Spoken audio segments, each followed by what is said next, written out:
towards the back, and it's abruptly chopped off at the end, very much reminiscent of a Defender. If you look at this car inside profile, you'll see it looks a lot like the long wheelbase version.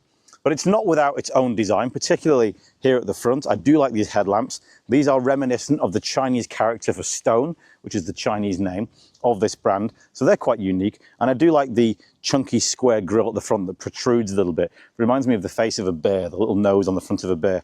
Kind of inoffensive and soft and friendly, but also robust and chunky at the same time. So what about the off-road credentials of the 01? Well, for a start, we get an approach angle of 22.1 degrees and the departure angle of 25.2 degrees, as well as a ride height of up to 255 millimeters. It doesn't come with air suspension or hydraulic suspension, but it has adaptive spring system, so you can, in the system, change the settings to adapt to snow, mud, gravel, and things like that. So it should be able to do some genuine off-road stuff.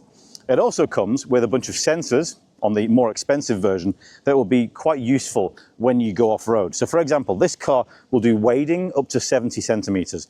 You can get a sensor under the car that will tell you how deep the water is that you're driving through. So if you're getting too deep, it will tell you time to back out, or if it's not so deep, you can carry on through the water.